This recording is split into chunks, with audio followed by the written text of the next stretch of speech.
राहता बस स्थानकाचे स्वच्छता कर्मचारी दिलीप टाक हे सेवानिवृत्त झाले असून त्यानिमित्त शहराचे नगराध्यक्ष डॉ स्वाधीन गाडेकर यांनी त्यांचा सत्कार करून गौरव केला। याप्रसंगी सत्यशोधक भानुदास गाडेकर यांनी म्हटलंय की राहता बस स्थानकाला स्वच्छ आणि सुंदर ठेवण्यासाठी दिलीप टाक नेहमीच अग्रेसर राहतात। दिलीप टाक यांनी राहता बसस्थानक स्वच्छ आणि सुंदर ठेवून सत्यशोधक स्वच्छता अभियानात हिरिरीनं भाग घेतला। त्यामुळे राहता बसस्थानकास परिवहन विभागाचा जो स्वच्छता पुरस्कार मिळाला त्यात त्यांचे मोलाचे योगदान आहे। प्रवाशांनाही ते स्वच्छतेबद्दल प्रेरित करत असतात। बसस्थानकास महाराष्ट्रात नावलौकिक मिळवून देण्यातही त्यांचं योगदान असल्याचं सांगितलं। तर नगराध्यक्ष डॉ स्वाधीन गाडेकर यांनी म्हटलं की राहता शहराचे वैभव राहता बसस्थानकामुळे वाढले गेले। प्रवाशांची वर्दळ, पाणपोई, प्रवाशांना बसेसच्या सूचना, विद्यार्थ्यांना पासेसची व्यवस्था यामुळे राहता शहर हे विशेष ओळखलं जातं। दिलीप टाक यांचा स्वच्छतेचा वसा यामुळे बस स्टँड स्वच्छ आणि सुंदर बनले। त्यांच्या कार्यामुळे बसस्थानकाला परिवहन विभागाचा स्वच्छता पुरस्कार मिळाला हे गौरवानं नमूद करावं लागेल असं त्यांनी म्हटलं। बसस्थानकामध्ये दिलीप टाक या राहता बसस्थानकाची स्वच्छतेची ज्यांनी जबाबदारी गेले 35 वर्षापासून आपल्या खांद्यावर पेलली आणि या राहता बसस्थानकाला त्या ठिकाणी 2024 साली जो काही स्वच्छ बसस्थानकाचा पुरस्कार मिळाला त्यामध्ये त्यांचा मोलाचा वाटा होता।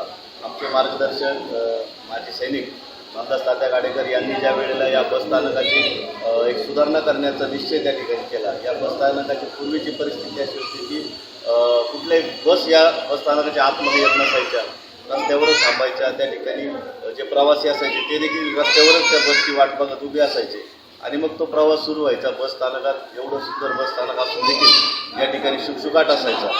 परंतु त्या ठिकाणी भानुदास तात्या गाडेकर यांनी या बसस्थानकाला सुधारण्याचा एक निश्चय केला आणि त्या निश्चयामध्ये दिलीप टाक असतील यांनी अतिशय प्रामाणिकपणे त्यांची साथ दिली आणि हे बसस्थानक स्वच्छ करण्यासाठी त्यांनी त्या ठिकाणी अहोरात्र प्रयत्न केले।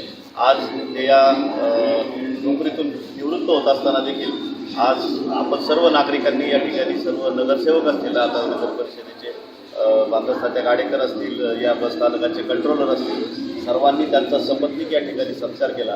हेच खरं तर त्यांच्या कामाचं आपल्याला प्रतीक या ठिकाणी दिसून येतं। एवढे लोक आज या सन्मानासाठी सत्कारासाठी उपस्थित राहिले। मी दिलीप भाऊंना पुढील त्यांच्या आयुष्यामध्ये शुभेच्छा देतो की त्यांचं आयुष्य हे निरोगी आणि त्या ठिकाणी त्यांनी त्यांच्या कुटुंबासमवेत आनंदी व्यक्त करावा अशी शुभेच्छा देतो।